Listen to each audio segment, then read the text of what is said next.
My wife left me and the kids all took her side. Years later, they're trying to reconnect, but I told them to keep that same energy they had when they chose her. Hello, Reddit, I plus here. When I was 23, I thought I had life figured out. I married the girl I'd fallen for back in college. Her name was Sophie. She was wild in spirit, confident, and the kind of woman who made everyone in a room notice her without even trying. I was quieter, more grounded. We balanced each other, or so I thought. By the time I was 34, we had three children, Lily 10, Ben 8, and Noah 5. I worked long hours managing a construction firm while Sophie stayed home with the kids. To outsiders, we looked like the perfect family. Sunday brunches, family photos at the park, Christmas cards with matching sweaters. But behind the pictures and smiles, our marriage was cracking in ways I couldn't see clearly. Then one Friday evening, I came home early from a job site, hoping to surprise Sophie with dinner out. Instead, I found her sitting at the dining table with a man I recognized, our neighbor Peter, a man who used to wave at me every morning as I left for work.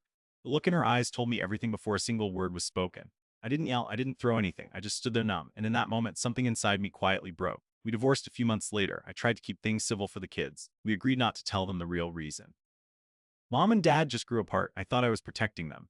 But in hindsight, that silence was the biggest mistake I ever made because Sophie didn't stay silent. Slowly, my kids began to pull away from me. It started small, shorter visits, cold shoulders, missed phone calls. And when Lily turned 14, she told me, "You ruined everything, Dad. You're the reason we're not a family anymore." I didn't know where she got that from, but I had a good guess. By the time Noah was 17, all three of them barely spoke to me except when they needed money or wanted to insult me. Sophie had painted me as the villain, the man who gave up on their family.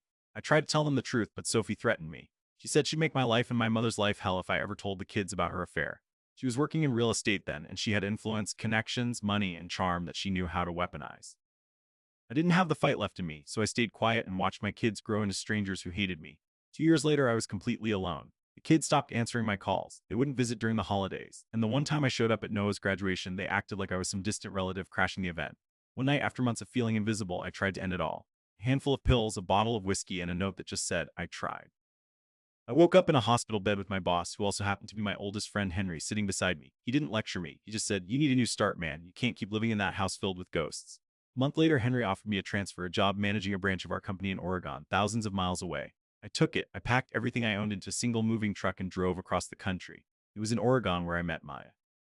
She was nothing like Sophie. Calm, thoughtful, patient. She worked at a local bookstore, loved quiet mornings, and somehow saw beauty in everything broken. She didn't try to fix me. She just sat with me in the silence until I could breathe again. 10 months later, we started dating. 3 years later, we were married. We now have two little ones together, Ella and Miles, ages 6 and 4. They call me the world's best pancake chef. I read them stories before bed, and sometimes when Maya's asleep beside me, I look at them and think, this is what peace feels like. I finally built a life that didn't hurt to live. That was over a decade ago. I haven't heard from my older kids since. I stopped asking about them after my mother passed. Before she died, she used to give me updates, birthdays, graduations, weddings. But every time she did, it reopened wounds I was trying to let heal. So I told her, "Mom, please. No more updates, I can't do it." Then last week, I got a call. The number had my old hometown area code. I almost didn't answer, but something made me press accept. "Dad," a shaky voice said, my chest tight. It was Lily. Before my brain caught up, my mouth said, "Sorry, wrong number." And I hung up. Then I blocked the number. It took me hours to stop shaking, processing the past. I called my uncle that night, and he confirmed it. Lily had been trying to reach me. Apparently, she wanted to reconnect. But after all these years, after the things they said, after the silence, after the pain, I didn't know if I had it in me to open that door again. My therapist cleared a slot for me Monday. I took the day off work. Maya sat with me as I wrote everything down. Every memory, every betrayal, every piece of guilt I still carried. We agreed I'd respond by email. No calls, no visits, not yet. I needed boundaries. Part of me wonders if I'm being cruel, but the truth is I'm terrified. I don't want my young kids to bond with someone who might vanish the moment things get uncomfortable. I know I cut my older children off, but in my heart, I still feel they abandoned me first. They chose a version of me that wasn't real. A story their mother told them to justify her choices. And now, years later, they want to talk. But I've rebuilt my world piece by piece, and I can't afford to have it shattered again. I did eventually send Lily an email address. Maya typed it for me because my hands were trembling too much. I haven't heard back yet. Maybe I won't. And maybe that's okay because I'm not that broken man anymore. I'm a father again to two beautiful children who see me as their safe place. I'm a husband to a woman who reminds me that love can heal without demanding anything in return. I don't know if I'll ever truly forgive my past, but I've learned something important. Sometimes walking away isn't bitterness, it's survival. When people who abandoned you suddenly remember your name, it's okay to tell them. Gently but firmly keep that same energy. 3 weeks passed after I sent that email address to Lily. I tried to push it out of my mind, but I checked my inbox every night, even though I told myself I wouldn't. Then one evening I saw it. A message titled simply, "Dad." I sat there staring at the screen for almost an hour before I opened it. It started gently. "I've been thinking about you a lot lately," she wrote. "Mom told us things back then that weren't true. I just want to talk." For a second, I felt something break open inside me, hope. We exchanged emails for about a month. They were short, cautious. I told her about my life in Oregon, about Maya, about Ella and Miles. She told me she worked in marketing now, that she was married and had a little girl named Harper. I thought maybe, just maybe, we were starting over. Then she asked if we could all have a family call, her, Ben, and Noah. Maya was hesitant, but she said, "If you feel ready, I'll support you." So one Sunday afternoon, I sat in my office, took a deep breath, and joined the call. At first, it was awkward. Lily smiled nervously. Ben barely looked at the camera. Noah stayed muted for most of it. Then came the first hit. "So you really moved across the country and started a whole new family, huh?" Ben said. It wasn't what he said, it was how he said it. Sharp, accusing, like I'd betrayed them.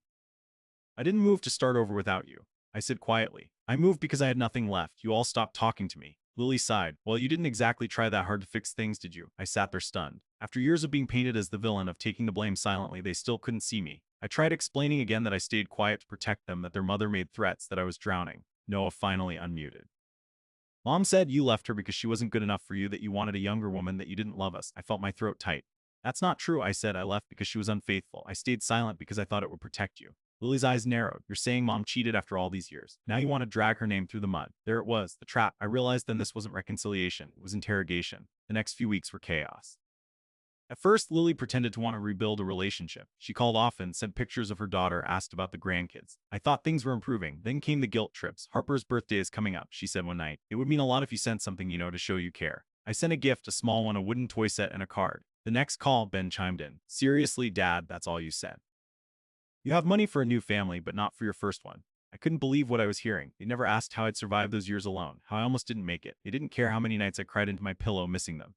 They just saw me as a wallet, the same way Sophie used to. Then Lily asked for help with a temporary financial setback. She said it would be just this once. I sent her a modest amount, not enough to hurt me, but enough to show good faith. 2 weeks later, Ben called asking for the same. When I said I couldn't do more, Lily snapped. "Why, you've really changed. Guess we were right about you." That was the moment I realized I was being played. They didn't want a father. They wanted validation, money, and someone to blame when things didn't go their way. It all came to head one afternoon when they decided to visit. They didn't ask. They just texted, "We'll be in Oregon next weekend. The kids want to meet their siblings." Maya and I were blindsided. Still, we prepared. She cooked a big dinner. We made the house spotless.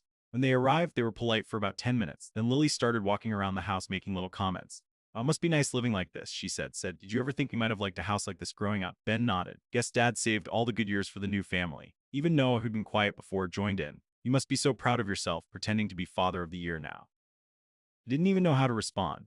Ella came running into the room holding a drawing she'd made. "All of us together. Look, Daddy," she said proudly. Lily forced a smile. "That's cute," she muttered, then looked at me. "Must be nice to get a Doover, huh?" That was it. That was the last straw. I looked at them, these adults who used to be my babies, and realized there was nothing left between us but resentment. "I think it's time for you to go," I said quietly. Lily looked shocked. "What?" I said. "Go." I tried. "I reached out. I opened my home to you. But you're not here to reconnect. You're here to punish me for something that wasn't my fault." Ben scoffed. "You really are selfish." I walked to the door, opened it, and said, "Then I guess I'm finally consistent." It left without another word. Maya wrapped her arms around me as soon as the door closed. I didn't cry. I just stood there breathing, feeling both broken and free, moving on for real. This time that night, I sat on the porch until sunrise.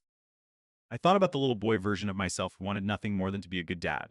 And I realized I was one. I showed up. I sacrificed. I loved them even when they hated me. But love doesn't mean letting people destroy you over and over again. The next day, I blocked their numbers, deleted their emails, and for the first time, I didn't feel guilt. I felt peace. Now my life's simple. I coach Miles's little league team. Ella and I plant flowers in the backyard every spring. Maya and I still have quiet coffee mornings on the porch. Every once in a while, I think about Lily, Ben, and Noah. I hope they're happy. I hope they learn one day what truth feels like. But I don't want to be part of their lives anymore. I spent years waiting for them to see me. And when they finally looked, they saw only the man their mother invented. So I let go completely, because sometimes the only way to heal is to accept that some chapters end without closure, and that peace is worth more than any reunion. And this time when I walked away, I didn't look back.